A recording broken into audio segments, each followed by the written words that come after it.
मध्य प्रदेश के मुख्यमंत्री शिवराज सिंह चौहान या बीजेपी का कोई और नेता लाख दावा कर ले कि मध्य प्रदेश में कोरोना का समुचित इलाज मिल रहा है, पर बीजेपी के नेता और बीजेपी से जुड़े लोग भी ये नाराजगी जाहिर करने में पीछे नहीं हैं। सबसे ज्यादा चौंकाने वाला बयान दिया है प्रहलाद पटेल के भतीजे मोनू पटेल ने। मोनू पटेल न सिर्फ केंद्रीय मंत्री प्रहलाद पटेल के भतीजे हैं, बल्कि बीजेपी के विधायक जालम सिंह के भी बेटे हैं। मोनू पटेल ने ऐसा बयान दिया है कि पूरी बीजेपी के लिए बड़ी मुश्किलें खड़ी हो गई हैं। मोनू पटेल ने फेसबुक पर एक पोस्ट डाला है। फेसबुक पोस्ट में मोनू पटेल ने लिखा है कि बहुत ही दुख हो रहा है ये जानकर कि सिस्टम पूरी तरह फेल हो चुका है। अगर हकीकत जानना है तो शमशान घाट जाकर देखें नेता की कितने लोगों की मौत हो रही है। मरीजों को अब भी रेमडेसिविर इंजेक्शन नहीं मिल रहा है और ऑक्सीजन की किल्लत लोगों की जान ले रही है। चारों जगह से रोज लोगों के रोने की आवाजें आती हैं और चीख पुकार आ रही है। सिस्टम पूरी तरह फेल हो चुका है और प्रशासन झूठ बोल रहा है। वैसे तो मोनू पटेल ने इस पूरी बातचीत में कहीं भी मुख्यमंत्री शिवराज सिंह चौहान का नाम का जिक्र नहीं किया, ना ही बीजेपी पर कोई सवाल उठाए हैं। कोरोना महामारी ने एक और महान कलाकार को इंडस्ट्री से छीन लिया है। देश के प्रसिद्ध कवि और फिल्म इंडस्ट्री के जाने माने गीतकार कुंवर बेचैन का कोरोना वायरस से निधन हो गया है। कुंवर बेचैन की कोरोना रिपोर्ट पॉजिटिव आने के बाद का उनका इलाज नोएडा के एक निजी अस्पताल में चल रहा था, जहां उन्होंने आज दम तोड़ दिया। मशहूर कवि कुंवर बेचैन के निधन के बारे में जानकारी मशहूर कवि डॉक्टर कुमार विश्वास ने ट्वीट करके दी है।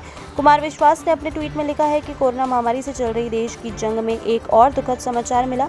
मेरे कक्षा गुरु, मेरे शोध आचार्य, मेरे चाचा जी, हिंदी गीत के राजकुमार, अनगिनत शिष्यों के जीवन में प्रकाश भरने वाले डॉक्टर कुंवर बेचैन का अभी निधन हो गया है।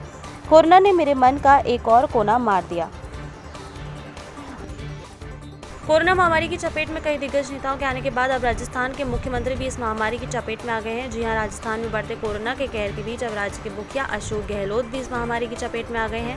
इस बात की जानकारी उन्होंने खुद ट्वीट करके दी है। आपको बता दें कि मुख्यमंत्री अशोक गहलोत ने ट्वीट करते हुए बताया कि उनकी हाल ही में कोरोना टेस्ट रिपोर्ट पॉजिटिव आई है।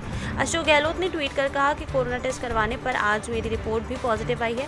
मुझे किसी तरह के लक्षण नहीं है और मैं ठीक महसूस कर रहा हूँ। कोविड प्रोटोकॉल का पालन करते हुए मैं आइसोलेशन में रहकर ही कार्य जारी रखूंगा। कोरोना महामारी की दूसरी लहर ने देश भर में हाहाकार मचा रखा है। कोरोना की भयावह स्थिति को देखते हुए देश के साथ ही अन्य देशों की सरकारें भी चिंतित हैं। वहीं इस महामारी की चपेट में आने वाले नए संक्रमितों के मामलों ने एक बार फिर से सारे रिकॉर्ड तोड़ दिए हैं।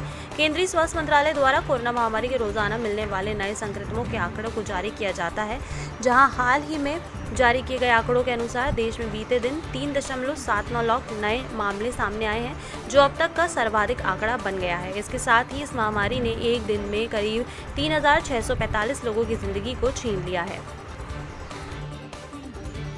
ज्योतिरादित्य सिंधिया देर से आए पर दुरुस्त आए। कोरोना काल में तमाम बड़े जनप्रतिनिधियों ने अपने क्षेत्र की जनता के लिए मदद का हाथ आगे बढ़ाया है। किसी ने अपनी विधायक निधि का दान किया है तो किसी ने बड़े राशि देकर लोगों के लिए सुविधाएं जुटाने की कोशिश शुरू की है। पर अब तक इस मामले में ज्योतिरादित्य सिंधिया एकदम पीछे थे। इससे पहले केपी यादव, जो उन्हें हराकर गुना शिवपुरी के सांसद बने हैं, उन्होंने कोरोना के मरीजों के लिए सुविधा जुटाने और बैठकें लेने का काम शुरू किया था। पर अब ज्योतिरादित्य सिंधिया फुल फॉर्म में मैदान में उतर चुके हैं। मैदान में उतरने का मतलब ये कतई नहीं है कि वो खुद कोरोना मरीजों से मुलाकात करने पहुंचे हैं, पर दिल्ली में बैठे बैठे उनके इशारों पर उनके नुमाइंदे ने काम करना शुरू कर दिया है।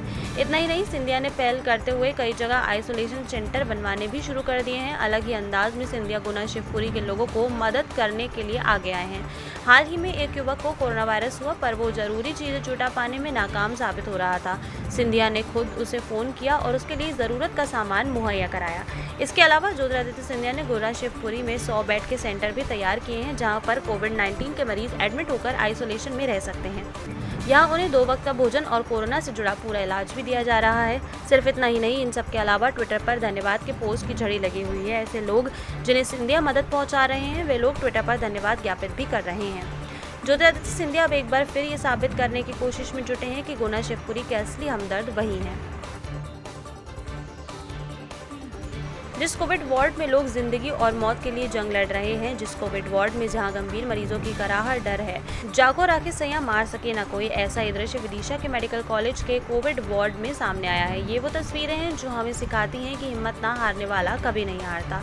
उस कोविड वार्ड में एक महिला ने आधी रात को बच्चे को जन्म दिया। प्रदेश के विदिशा जिले के अटल बिहारी मेडिकल कॉलेज में ये हैरान करने वाला मामला सामने आया है, जब गंभीर हालत में गर्भवती महिला जिला अस्पताल में आई और जांच के बाद बताया गया कि वो कोविड से भी संक्रमित है। उसकी ऑक्सीजन सैचुरेशन भी 60 है।